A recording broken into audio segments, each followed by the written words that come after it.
앞서 이야기했던 오광수 민정수석 사의한 문제부터 시작을 해보겠습니다. 자, 1부 시작합니다. 송국건 정치평론가님, 배종찬 인사이트 K 연구소장님 나오셨습니다. 어서 오십시오. 안녕하십니까. 송국건 평론가님, 아까 제가 오광수 수석 사의 문제 먼저 좀 이야기했는데 이 문제 잠깐 여쭤보겠습니다. 뭐 여러 동향이 있을 텐데 오광수 사의 어떤 상황에서 이런 결론이 나왔다고 봅니까? 일단 뭐 오광수 수석은 원래 특수통 검사 출신이죠. 예. 그래서 아마 이 오광수 수석을 민정수석에 발탁을 한 것은 지금 검찰을 아예 해체를 하려고 하지 않습니까? 예. 해체를 하려고 하니까 그 전에 문재인 정부 때는 소위 말하는 검찰 개혁을 한다고 하면서 조국 씨를 이 민정수석에 앉혔는데 예. 검찰 내부 사정을 잘 모르니까 안 됐다고 판단한 거예요. 그래서 아예 이번에는 이재명 대통령의 연수원 동기죠. 연수원 동기를 검찰 출신을 여기 앉혀서 검찰 해체 작업을 하려고 했던 것 같아요. 검찰 출신을 가지고 검찰 해체 작업을. 그런데 이것이 처음에 당내에서 반발이 있었습니다. 서영교 의원 같은 경우도 예. 특수통이고 윤석열 전 대통령과 관련이 있다 이렇게 해서 반대 의견을 표명을 했는데 그래도 그걸 이제 이재명 대통령은 그대로 밀고 나갔는데 이게 아마 내부에서 제보가 있었던 것 같아요. 내부에서 그러니까 이게 경향신문에서 처음에 이 문제를 제기를 했거든요. 그러니까 좌파 매체에서 문제를 제기했다는 것은 누군가로부터 제보를 받았는데 좌파 진영 안에서 받았겠죠. 예. 자, 그래서 그게 크게 하면은 이제 그 부인의 그 건물을 부인의 부동산을 차명으로 관리를 하도록 했다. 그리고 그것을 재산 신고해서 누락시켰다. 그리고 그것을 이용해서 또 차명으로 대출을 받았는데 그 대출 금액을 이사장이 대신에 이렇게 갚았다. 뭐 이런 문제들이 불거져서 한번 이렇게 본인이 이 사의를 표명을 했는데 그 반려를 했다고 해요. 예. 이재명 대통령이. 그러면서 그때 대통령실에 한 말이 뭐냐면은 이 충분히 어떻게 보면은 그 이해를 구했다는 식으로 이야기를 했습니다. 그게 뭐냐 하면은 다 인정을 했어요. 오광수 수석이 본인은 그런 것을 인정을 했습니다. 예. 인정을 하니까는 인정했으니까 된 것 아니냐 하는데 인정했으면 책임을 져야 되는 거죠. 예. 그래서 그 차원에서 여론이 워낙 안 좋으니까 일단 그 사표를 수리하는 방향으로 가는 것 같습니다. 예. 실제로 이제 이 대통령이 오광수 수석을 내정했다가 임명하고 나흘 만에 사실은 첫 낙마 사례가 지금 확인되고 있습니다. 오늘 아마 이 대통령이 사표를 수리할 걸로 그렇게 지금 알려지고 있어요. 그런데 이 민정수석은 뭐 직책도 중요하지만 차지하고 있는 위상도 좀 중요하지 않습니까? 그런데 최근에 여론이 어땠어요? 그래서 제가 드린 말씀인데 이거는 지지율 때문이에요. 저는 예. 자진 사의 표명을 할 수밖에 없다고 저는 다른 방송에서도 물론 우리 방송이 제일 중요합니다만 말씀을 이미 예측을 했어요. 왜냐하면 저는 데이터 전문가니까 예. 지금 리얼미터의 사실상 국정수행 기대감이 지지율이잖아요. 예. 58%인데 그 다음 나온 조사가 53이에요. 아, 그 사이 5% 떨어졌어요? 자, 그다음 조사는 얼마가 나오겠어요? 예. 얼마가 나오겠습니까? 이건 뭐 뻔한 거죠. 그러면은 지금 이게 다른 이유보다도 반 이재명 정서도 있겠지만 오광수 인사가 굉장히 큰 겁니다. 오히려 보면 주가는 올라가고 있어요. 예. 그러니까 지지율이 사실 더 올라가야 맞잖아요. 아니 코스피 주가가 지금 3천을 넘나드는데 3천을 곧 이제 돌파할 수 있다는 얘기는 이건 다 다른 게 아니라 초반에 대통령 지지율에 영향을 주는 것은 인사입니다. 예. 그런데 다른 인사도 아니고 지금 김민석 국무총리 후보자도 이야기하겠습니다. 지금 모든 게 오광수에 집중이 돼 있어요. 우상호도 나쁘지 않다. 누구도 나쁘지 않다 이런 이야기가 나오는데 지금 오광수에 집중이 되어 있는 이유는 바로 방금 전에 이야기하신 거예요. 첫 번째는 지지율. 두 번째는 뭐냐면 이 지적이 이른바 우파 쪽이 아니라 좌파 쪽에서 나온다는 거예요. 예. 이게 아픈 겁니다. 그러니까 이재명 대통령이 국정 운영을 할 때 제일 골치 아픈 게 뭐냐면 MBC가 때릴 때, JTBC가 때릴 때, 경향이 때릴 때, 한겨레가 때릴 때예요. 예. 근데 그런 상황이 바로 벌어졌죠. 설마 그러겠느냐. 내 인사인데. 그런데 그게 벌어졌고 그게 바로 지지율의 직격탄이 됐거든요. 예. 그런데 치명 철회를 하기는 곤란해요. 치명 철회를 하면 이제는 막 쏟아질 겁니다. 이런 공격이, 이런 지적이, 이런 비판이. 그러다 보니까 오광수 누구가 얘기를 했는지 모르지만 비서실장이 전달을 했든지 좀 어려운 상황으로 보입니다. 또 하나가 여러분들 뭔지 아십니까? 지금 순방 준비하고 있잖아요. 그러네요. 이러면 순방 효과가 하나도 안 나요. 그러니까 역대 대통령도 보면 순방 효과야말로 정말 이게 달달하거든요. 그러면 순방 갔다 오면 지지율이 한 5% 정도 오릅니다. 많을 때는 7% 오를 때도 있거든요. 미국 대통령들은 뭐라 그러냐면 비행기에서 내리기가 싫다. 왜냐하면 내리는 순간 뭐 질문하고 이게 어떻습니까? 머스크가 최근에는 배신 때렸다는데 이런 질문은 골치 아프거든요. 근데 네. 비행기 안에서는 얼마나 좋습니까? 다 우리 대통령도 마찬가지겠죠. 그런데 지금 순방 효과가 있어야 되는데 오광수 가기 전에 털자 이렇게 된 거죠. 그렇군요. 하나만 더 우리 송 부장님께 여쭤보겠습니다. 이 사건이 터질 때만 해도 부동산 문제 정도가 나올 땐 좀 감당할 수가 있다 이렇게 생각할 그 기류가 좀 있었지 않습니까?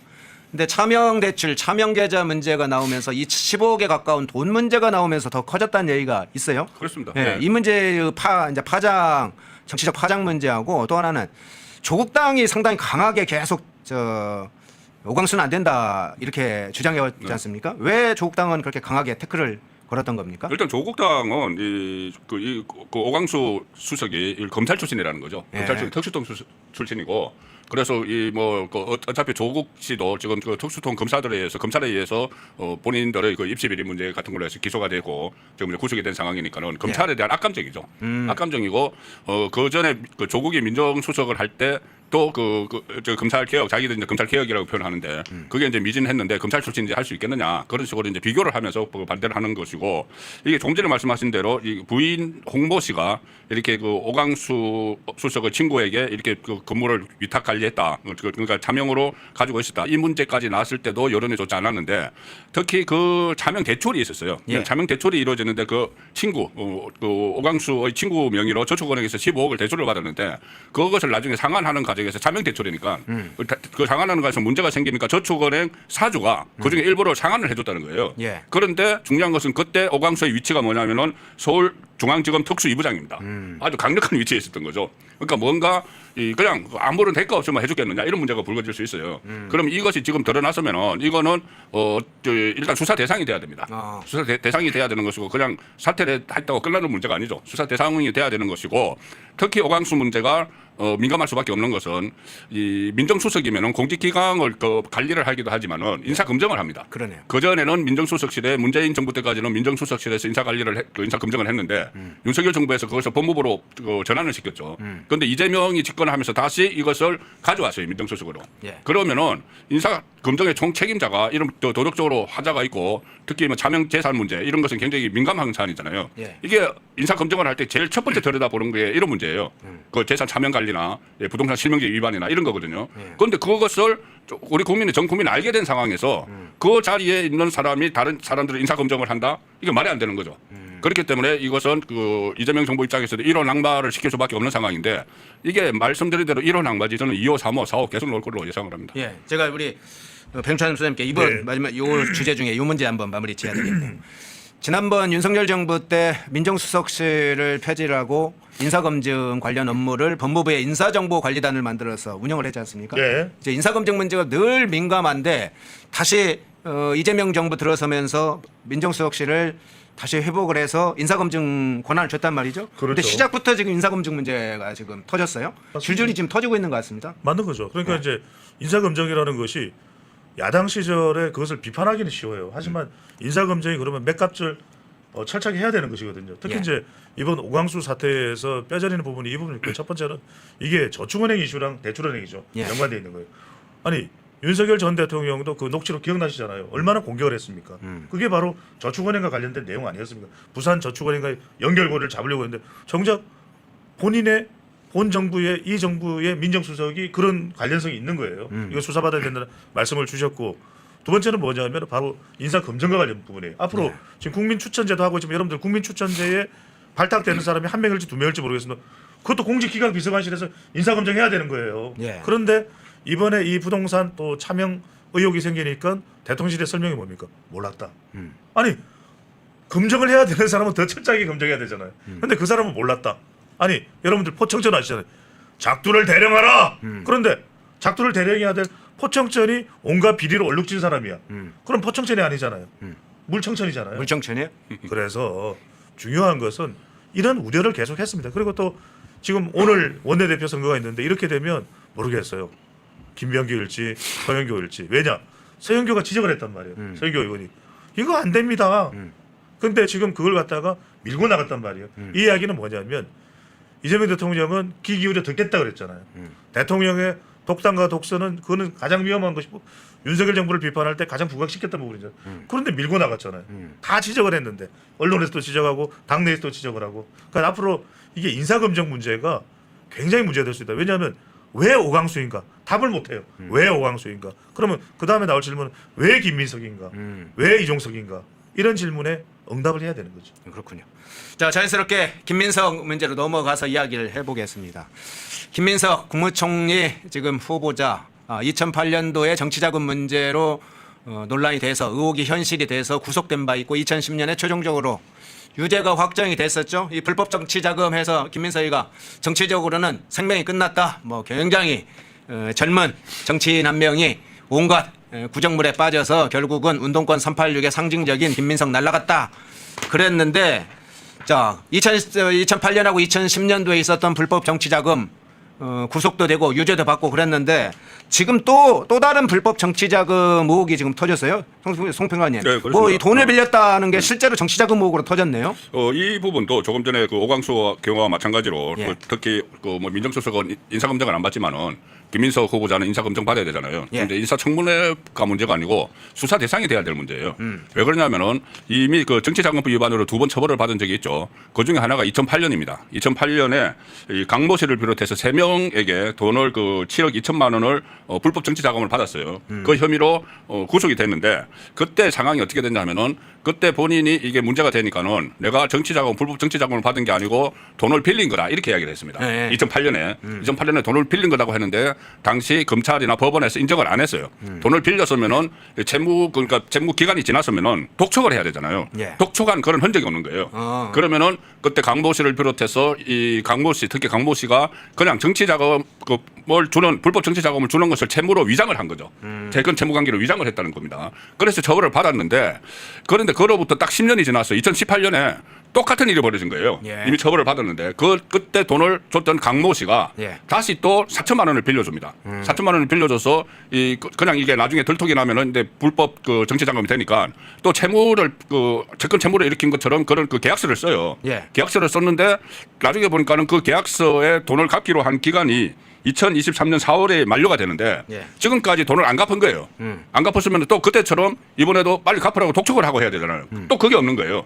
이게 10년 전하고 똑같은 구도입니다. 그러니까 이게 그 돈을 빌려준 것처럼 해가지고 실제로는 불법 정치자금을 준 것 아닌가. 그 논란이 지금 벌어졌기 때문에 이것도 역시 수사 대상이 돼야 되는 거죠. 10년 전에 똑같은 일로 유죄를 받았기 때문에 이것도 같은 패턴입니다. 같은 패턴이면 이거 당연히 이제 수사 대상이 돼야 되는데 그럼 이 강모 씨는 왜 이 김민석 후보자에게 이렇게 계속 그 후원을 했느냐? 과거에는 이 어떤 뭐 정치인들에게 스폰서들이 있었죠. 스폰서들이 있었죠. 노무현의 박연차, 네. 뭐 강검원 이런 것처럼 네네. 그런 관계인지 아니면은 어떤 대가가 있었는지를 또 봐야 되는 거예요. 왜 그러냐면은 2018년 무렵에는 2017년에 대선이 있었지 않습니까? 문재인 정부가 출범을 하고 그 직후에 김민석 지금 후보자가 민주연구원 원장을 합니다. 민주연구원 원장이 아주 중요한 그 당직을 하고 있었던 때죠. 그리고 그 강모 씨는 원래 민주당 정치인이에요. 그 지역 위원장까지 했습니다. 원외 지역 위원장. 우리로 민주당으로 하면 당협위원장을 했어요. 예, 예. 그렇기 때문에 두 사람의 어떤 관계를 더 살펴봐야 되는 문제가 있고 또 하나 김민석 후보자가 그 시점에 2018년 시점에 이것과 4천만 원과 별개로 10명에게 1,000만 원씩 해서 1억 원을 또 채무를 가지게 돼요. 네. 그럼 그거는 또 어떤 성격인지도 다 이제 조사를 그러니까 이거는 인사검증 전에 그러니까 인사청문회 전에 수사 대상이 이것도 돼야 된다고 봅니다. 예. 10년 전에 근데 있었던 일이 10년 후에 2018년에 동일한 방식으로 또 재현이 됐다. 김민석이 바보가 아닐 텐데 이 부분에 나름대로 자기 해명이 있을 거고 2018년도에 그렇게 구속돼서 유죄로 받았는데 강모 씨한테 지금 또 4천만 원을 받았는데 변제를 안 해? 그러면 이제 김민석이 생각이 있을 거 아니에요? 김민석은 지금 어떤 꿍꿍이를 갖고 있는 겁니까? 아니 이런 것들에 대해서 명확한 근거가 있으면은 네. 지금 이걸 허둥댈 이유가 하나도 없는 거잖아요. 첫 번째는 뭡니까 여러분들? 첫 번째는 4천만 원을 빌렸다. 네. 자, 그러면 허행급께서는 누구한테 빌린 돈이면 빌린 그 차용증이 있을 거 아니에요. 그러겠죠. 그럼 내가 어떻게 갚겠다. 그러면 지금 갚았으면 모르는데 아직 안 갚았으면 그거 갚으면 돼요. 예. 그리고 또 그걸 안 갚은 것에 대해서 근데 지금 방금 전에 나오는 18년 같으면 지금 횟수가 얼마나 지났습니까? 그러면 이 돈에 대해서 여태까지도 안 갖고 있는데 그걸 가만히 있겠어요? 그러니까 이거 다른 성격이 아니냐? 그러니까 지금 뭐냐? 이건 정치자금 기부다. 이게 돈을 준 거다. 이건 지금 불법이 되는 거 아닙니까? 그죠? 예. 또 하나 문제가 뭐냐면 아까 말씀하셨던 대로 2018년에 또 다른 11명으로부터 1억 강 씨를 포함해서 1억 4천만 원. 그럼 총 1억 8천이에요. 그러면 이 돈에 대해서 이야기를 해야 되는데 지금 세금 변제 목적이라고 얘기를 하거든요. 자, 제가 허영과한테 여쭤볼게요. 세금하고 또 추가적으로 나온 게 세금 플러스 생활비 썼다고 그랬다. 아니 그러니까 들어보세요. 1억 4천만 원이 세금이고 생활비도 이상하잖아요. 왜냐면 예. 2018년이면은 생각해 보십시오. 민주연구원장이니까 적어도 어떤 돈은 나올 거예요. 생활할 돈이 왜 없겠어요. 그리고 생활할 돈을 이 주변 사람들한테 상당히 의혹을 받을 수밖에 없는 사람들한테 빌린다. 상상이 되십니까? 그래서 지금 저한테 물어보시는 거죠. 예. 예전에도 2008년에 깜빵을 갔는데 이런 행동을 왜 하느냐? 그러니까 지금 그것에 대해서 세금 변제 목적이다. 제가 여쭤보려는 거예요. 자, 예. 저는 굉장히 여러분들한테 와닿게 설명을 드립니다. 자, 여기서 1억 4천만 원 중에 반이면 7천만 원이잖아요. 예. 7천만 원을 세금으로 낼 정도면 소득이 얼마나 되는지 아세요? 야, 그러면 매달 몇십억이 될까요? 그러니까 말이 안 되는 이야기죠. 그러면 그 소득이 있는 사람이 돈을 빌릴 일도 만무한 것이고 이미 이런 빚진 돈이 있으면 벌써 다 갚았겠죠. 그에 번 돈으로만 세금을 낼 정도가 이 정도 되면. 그러니까 이 말은 뭐냐면 김민석 국무총리 후보자가 이렇게 생각한 거 아닌가.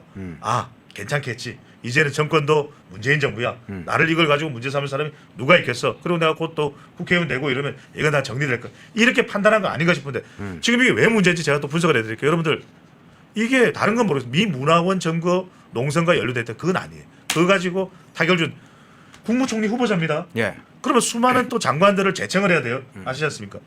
지지율의 직격탄이에요. 이게 직격탄입니다. 이걸 민주당 내에서 이게 제가 말씀드렸잖아요. 민주당 내에서 반발이 나올 겁니다. 대통령 되면 안 됩니다. 큰일 납니다.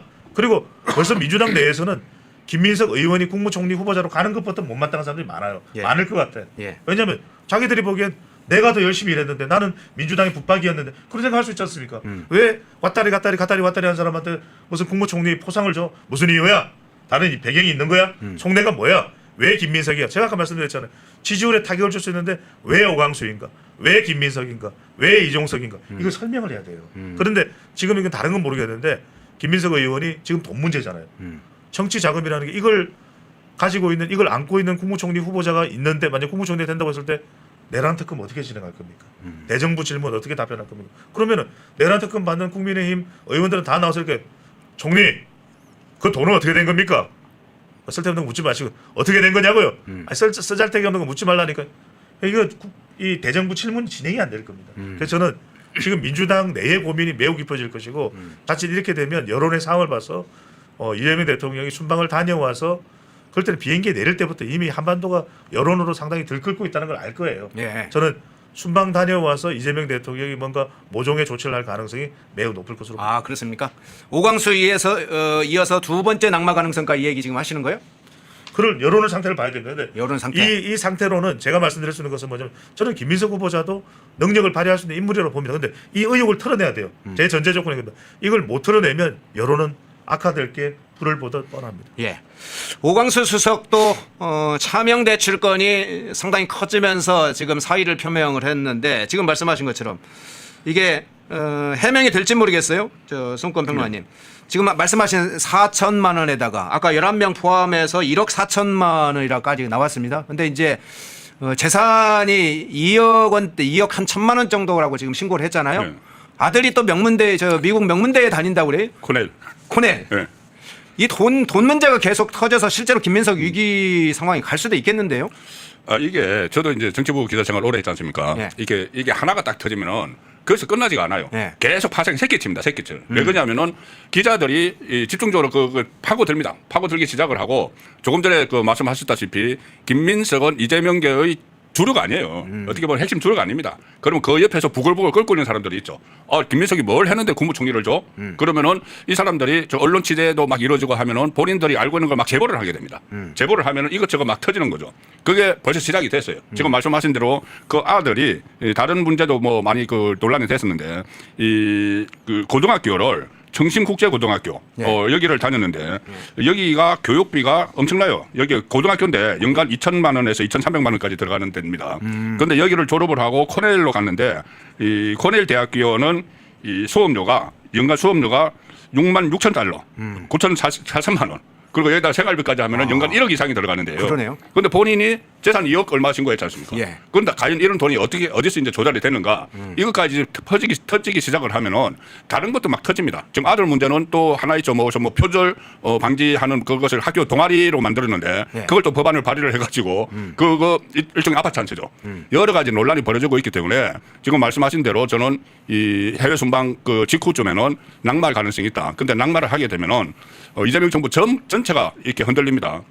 왜냐하면 빨리 이 국무총리를 국회의원으로 정식으로 임명이 돼야지 장관들 임명 제청을 할 수가 있어요. 예. 그 장관들도 계속 후속으로 할 수 있는데 이거 만약에 낙마하면 또 다음 후보자고 하면 시간이 또 걸리죠. 자, 그래서 가급적이면 낙마를 안 시키려고 하겠지만 문제는 지지율이죠.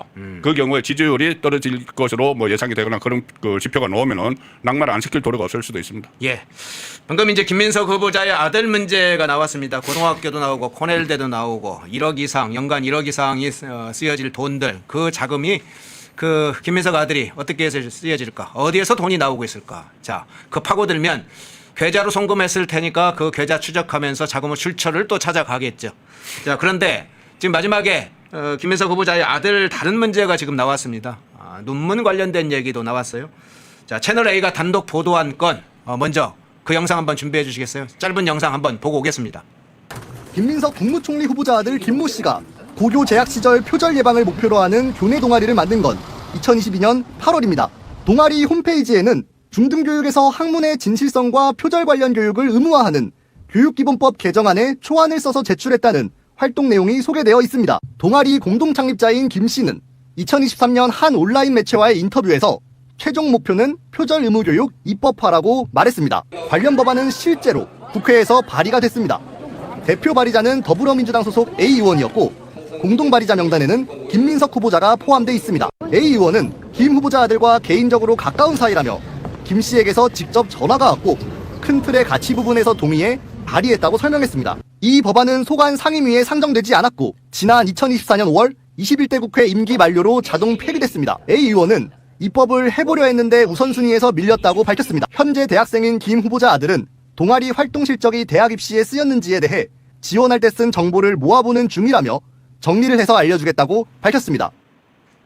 예, 뭐 이름은 법안이라는 이름, 고등학교 동아리에서 만들었다는 법안이지만 사실 습작 수준의 이 작품이었겠죠. 그걸 실제로 김민석 의원과 관계됐을로 보이는 민주당 A 의원이 법안을 실제로 발의했고 한 10명 이상이 참여를 했다고 하죠. 김민석, 그러니까 자기 아들의 그 습작 수준의 법안을 실제로 민주당 법안으로 만드는데 김민석도 공동 발의자로 참여를 했다. 그래서 앞서 아파찬스 문제가 나오는데 이게 소장님 제2의 조국 사태입니까? 어떻게 보세요? 저는 그렇게 번질 가능성을 배제할 수 없을 것 같아요. 예. 왜냐하면 핵심은 입시에 사용했는지 여부하고 그 입시에서 이런 것들이 상당히 중요했을까. 지금 미국 대학을 졸업한 걸로 알려지고 있는데 예. 한국 대학 입시에서 사용됐는지 미국 대학 입시에서 사용됐는지 몰라도 이게 영향을 미쳤다면 이건 아빠 찬스예요. 제가 이런 말씀 드립니다. 지금 김민석 국무총리 후보자의 아들이 시도한 동아리에서 이 내용 좋아요. 좋아요. 여기까지는 다 좋아요. 좋고 이것을 입법하기 위해서 국회와 접촉을 했다는 거 다 좋아요. 이것까지 좋아요. 일반인도 그렇게 할 수 있습니다. 문제는 뭐냐? 이게 과연 법안으로서 발의가 될 수 있는지. 지금 발의됐죠? 예. 발의됐죠? 여기에 아빠 찬스입니다. 자, 정말 아무개의 아들, 정말 종3 이사의 아들이 이걸 했을 때 국회의원들이 그래 훌륭해 얘야 너야말로 대한민국의 미래야 이렇게 받아들였을까요? 그런데 이 의원이 김민석 의원의 동료가 너 누구니? 네 아버지 뭐 하시노? 네 아버지 뭐 하시노? 그럼 이건 다른 이야기가 될 수 있는 거죠. 제가 드리는 말씀은 뭔가 희화를 들려고 드리는 말씀이 아니라 그러니까 누군가의 아들, 누군가의 딸 제가 짧게 우스개 이야기를 이거 SNS에서 나온 이야기예요. 정말 스펙을 가진 면접 지원자 A 그다음에 면접 지원자 B가 있는데 C는 아무것도 없어요. 맹탕이에요. 그런데 C가 채용이 돼. 왜? C는 전무님의 딸이야. 그러니까 이 면접 이 심사관들이 심사관들이 그래 전무님의 딸 바로 채용입니다. 이게 우리 사회를 반영하는 거예요. 이대로 가면 안 된다. 아빠 찬스, 엄마 찬스. 우리 사회가 그걸 집중적으로 정말 사회 문매를 때렸잖아요. 누구에게? 조국에게. 사면한다는 이야기도 있습니다. 그래서 지금 다른 이야기는 전 좋아요. 김민석 아들 잘했어요. 전 능력 있는 친구예요. 그런데 이걸 발휘하는 대목에서 아빠의 영향 그리고 그 성과를 그 맛을 거뒀기 때문에 봤기 때문에 대학 입시에서 그것이 적용되고 실제로 영향을 줬다 입시하는데 이거 상당히 중요하습니다. 미국 대학도 National Assembly Bill I suggested very good, very good, excellent. 그럼 이 자료를 영문으로 제출했을 가능성. 그러니까 지금 빨리 봐야 되는 건 이걸 영문으로 학교에 제출했는지 국내 대학 접수할 때면은 국내 대학에 이 내용들이 전달됐는지 이게 만약에 영향을 줬다면요 1%든 5%든 30% 영향을 줬다면 아빠 찬스예요. 누구의 아들로 간 거잖아요. 예, 좀 넘어가기 전에 그럼 지금 말씀하신 거 한번 제가 추가적으로 송 부장님께 여쭤볼게요. 지난번에 이제 조국의 딸 아들, 딸 조민, 뭐 아들까지 뭐 인턴 활동, 여러 봉사 활동 뭐 이런 것들 다 했던 것처럼 막 만들어 가지고 실제로 대학 가는데도 쓰고 부산대 의학전문대학원에 갈 때도 쓰고 막 그래서 그게 아빠 찬스 엄마 찬스 논란이 됐지 않습니까? 이 버전이 보면 비슷한 버전이 지금 고등학교 그 동아리 활동의 버전을 입시 때 썼다 대학 입학에 이렇게 확전되는 겁니까 상황이? 이제 그 입시 때 쓴 것을 지금 본인들이 해명을 못 하고 있잖아요. 네. 그 아들은 뭐 자료를 모아보고 있는 중이다. 그리고 그 인사 그 검증에 대비하는 팀에서는 뭐 알아보겠다. 아직 알아보는 결과가 안 나왔어요. 그 결과를 보면 되는데 이게 더 악성이라고 봅니다. 저는 조국도 좀 악성이지만은 이게 더 악성이라고 보는 것이 국회를 이용을 한 거예요. 예. 입법기관을 사유화한 겁니다. 보통 우리가 뭐 국회 사유화, 입법기관 사유화하면은 이재명 그 피고인 이재명의 방탄을 위해서 여러 가지 법을 만들고 그런 것들 형사소송법 고치고 선거법 고치고 뭐 이런 것들을 사유화했다고 하는데 이거는 그거와는 또 다른 차원의 이거는 완전히 개인화한 거예요. 개인화. 개인적으로 본인의 어떤 스펙을 높이기 위해서 아니 어떤 섭작 수준의 이것을 발의를 합니까? 발의를 하고 본인들도 민망하니까 이걸 통과를 못 시켰어요. 예. 그냥 발의만 해놓고 이제 임기가 끝나니까 국회 임기가 끝나니까 자동 폐기된 거거든요. 그러니까 자기들도 이 섭작 수준인 걸 아는데 이걸 어떻게 법을 만들어요? 다 알면서 이렇게 뭐 이것도 뭐 본인이 조금 전에 뭐 그 김민석 의원의 동료 의원이 아들하고 개인적으로 알아서 아들이 부탁을 받았다고 하는데 그러면은 그래서 대표 발의자가 됐고 그럼 김민석은 거기 왜 공동 발의자로 들어갑니까? 김민석은 몰랐어야죠. 아예. 근데 공동 발의자로 들어가면은 김민석이 부탁을 한 거죠. 했다고 봐야 되겠죠. 합리적으로. 그러면은 이것은 철저하게 국회라는 입법기구를 완전히 개인화해서 개인의 사리 사욕을 위해서 이걸 활용을 한 겁니다. 그리고 이것이 지금부터 밝혀져야 될 게 이게 과연 입시에 사용이 됐는지 아니면은 그 입시에 사용이 됐으면 이게 어느 정도 영향을 미쳤는지 가령 예를 들어서 코레일대 같은데 미국 같은 데는 이런 거에 대해서 스펙을 굉장히 중요시할 거예요. 국내 대학도 그렇지만은 아니 그래도 이 우리 대학에 오려는 그 학생이 야 한국 국회에 법안을 발의를 하는데 기초 자료를 제공을 했다. 이러면 엄청나게 우수한 학생이 되는 거죠. 그래서 그런데 이제 그것까지 모르겠죠. 아, 걔네 아빠가 사실은 국회의원이야. 이건 모르겠죠. 자, 그런 상황이 있었는지 지금부터 이것을 다 밝혀내면은 이게 제2의 조국 사태로 또 번질 수 있다고 봅니다. 예. 뭐 추가적으로 나오는 이야기가 있습니다. 보도를 아침을 보니까 이 조국의 김민석의 아들이 비영리 민간단체를 만들었다고 해요. 그 민간단체하고 국회에서 이 민주당 의원이 공동 세미나도 했다고 합니다. 그러니까 고등학교 시절에 동아리에서 만드는 그 습작 수준의 뭐 법안이라고 불리는 것들만이 아니고 대학에 그때 이제 입시가 끝나고 대학에 간 다음에 본인이 동아 비영리 단체를 만들었는데 국회의원과 공동 세미나도 했다. 자, 이게 연속적으로 이어지는데 자, 소장님 이 문제 한번 여쭤볼게요. 예. 그런데 이 해명하는 부분이 좀 참 우스운 게 아까 좀 이야기를 주셨는데 우리 송욱권 평론가님께서 법안에 참여했던 의원의 해명이 참 이상해요. 김 후보자 아들과 개인적으로 가까운 사이였다. 그 아들이 전화가 와서 그 큰 틀의 가치 부분에서 동의해서 발의했다. 김민석 후보자와 연관성을 부인하는 겁니까? 왜 이런 변명 아닌 변명을 하는 겁니까? 무슨 뚱딴지 같은 이야기예요. 예. 그러니까 지금 다들 기시감이 있을 텐데 누가 떠오릅니까? 최강욱 전 의원 떠오르잖아요. 그런데 떠오르잖아요. 예, 떠오릅니다. 그러니까 이럴 때는 그냥 명쾌하게 솔직하게 이야기하면 맞아요. 예. 그리고 만약에 국민들이 그걸 이해해 준다면 뭐 가능한 것이고 이해해 주지 못한다면 그거는 판단해야죠. 왜 제가 이런 말씀을 드리냐면 그동안 수도 없이 윤석열 정부를 민주당이 공격한 게 그 이유였잖아요. 예. 그 이유였잖아요. 그리고 이미 문재인 정부에서 조국 아빠 찬스 엄마 찬스 이미 다 봤잖아요. 정경심까지 봤잖아요. 그래서 그걸 해서는 안 된다. 우리 국민들이 그때 여야 가릴 것 없이 진보 보수 좌우파 가릴 것 없이 대동단계라고 더 이상 아빠 찬스 엄마 찬스 예전엔 그랬죠. 예전엔 아시잖아요. 다 부모 백으로 들어가는 거예요. 제가 이게 단정할 수는 없습니다. 절대 뭐 너무 분노하지 마십시오. 무슨 말씀이냐면 그러니까 아빠 엄마가 중요했어요. 특히 아빠겠죠. 뭐 예. 고관대직이다. 우리 아들이 그 회사를 간다는데 알겠습니다. 네 기관장님 제가 챙기겠습니다. 그랬죠. 근데 지금 우리 사회는 그렇게 가면 안 돼요. 그걸 하지 말라고 20대가 거리에 나서고 하는 최근의 상황 아니겠습니까? 채용도 어렵고 이제는요 배추도사 아들이라고 해서 우리 아들 뭐 딸이라고 해서 어디 좋은 대우 받을 수가 없어요. 더 비난받아요.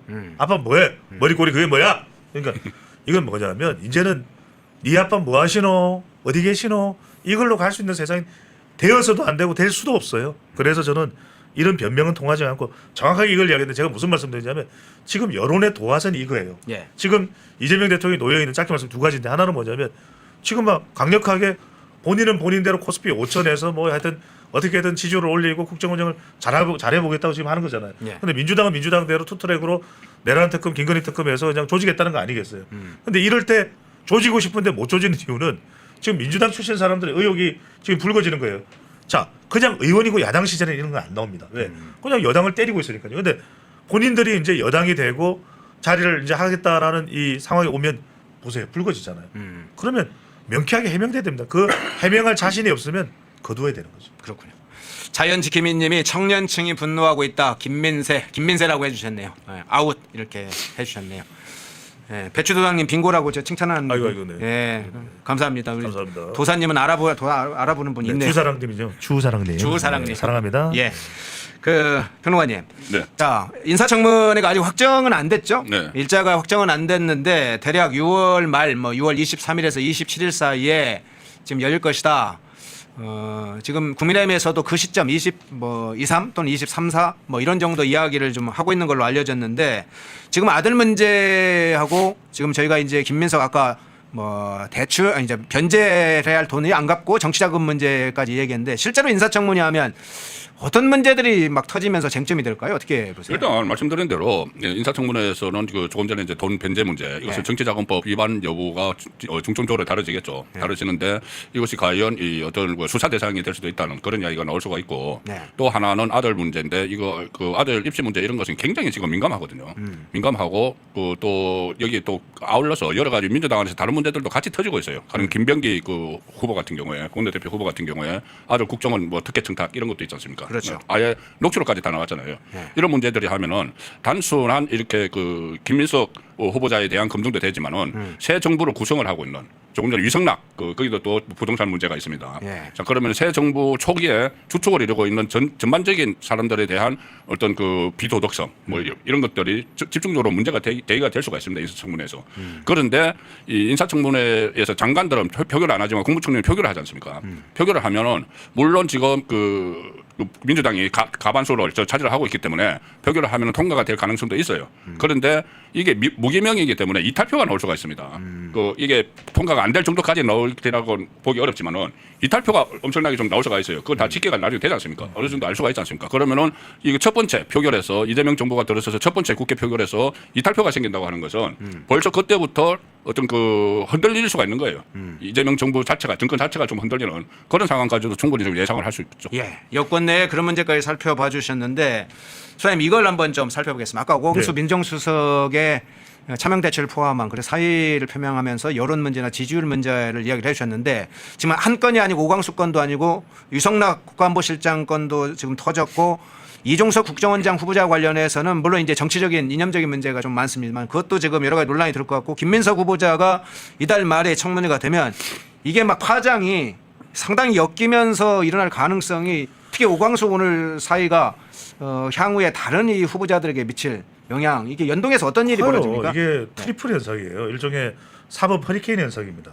무슨 말씀이냐면은 지금 이재명 대통령이 아직까지는 좀 적극적이지가 않은데 왜 적극적으로 나설 수밖에 없냐?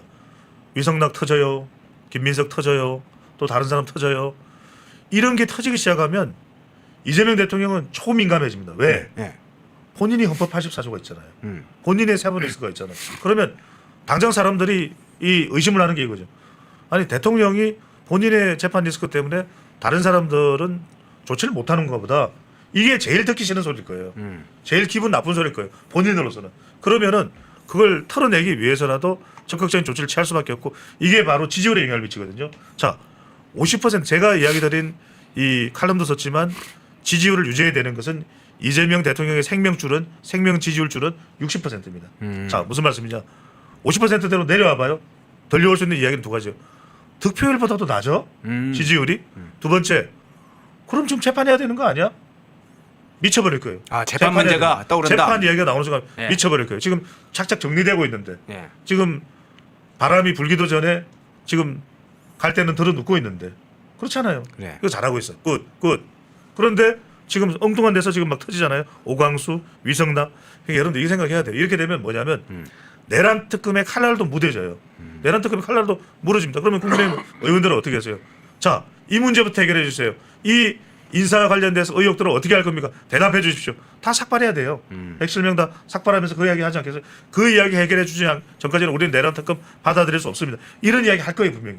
그러면 대통령은 뻥치는 거죠. 지금 해야 될 일이 한두 가지가 아닌데 그러면 모든 법안들을 다 강행 처리해야 합니까? 그래서 저는 지금 이게 다른 게 문제가 아니라 지금 오광수, 미성락, 그다음에 김민석 후보자까지 이런 의혹 터지는 게 지금 핵폭탄이에요. 왜냐하면 여론이 가만히 안 있을 거라는 거죠. 예. 제가 지금 인사 시스템 관련해서 한 말씀을 좀 이제 정리 겸 해드리면 예.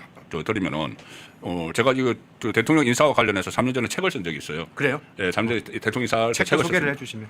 3년 전 거니까 대통령의 사람 쓰기라는 책인데. 사람 쓰기? 예, 좋네요. 그 책인데 예. 그때 제가 이 인사 시스템을 많이 연구를 했어요. 그런데 지금 핵심이 뭐냐면 앞으로도 이런 일이 자주 계속 발생을 할 수가 있습니다. 왜냐하면은 윤석열 정부에서 민정수석실을 없애고 법무부로 인사검증을 맡긴 이유가 있습니다. 왜 그러냐면은 그 전에 문재인 정부 때도 굉장히 인사파동이 많았죠.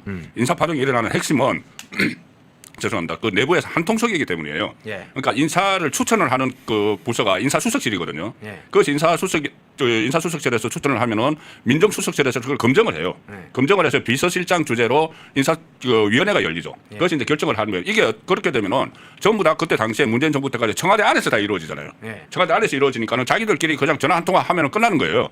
그 가령 예를 들어서 이 사람 뭐 그 대통령이 뭐 하라고 해서 그러면 인사수석실에서 민정수석실에 전화 한 통하면 끝나버리는 거예요. 그것을 방지하기 위해서 그 추천 기능은 그대로 인사수석실에 두고 그 검증 기능을 법무부로 보냈던 겁니다. 그 외부에서 검증을 해야 된다고. 그게 그 가장 기본적인 취지였는데 그걸 이재명 그 정부에서 되돌려 버리지 않습니까? 되돌리면은 지금 다시 저 안에서 다 이루어지는 거예요. 인사 추천하고 검증이. 그러네. 그렇게 되면 부실해 줄 수밖에 없는 그런 구조를 다시 가져간 것이죠. 그것은 결국은 어떤 이야기를 하면은 그 집권자의 뜻대로 다 인사를 하겠다. 외부의 그 어떤 뭐 견제나 통제를 받지 않겠다는 말이나 똑같기 때문에 이게 계속 그 참사가 벌어질 수가 있습니다. 예. 인사검증 문제 내부 상황까지도 진단을 해봤습니다. 예. 김민석 낙마 위기가 점점 다가오는 상황입니다. 오광수 민정수석에 의해서 제2의 타겟이 되지 않을까 이렇게 생각이 듭니다.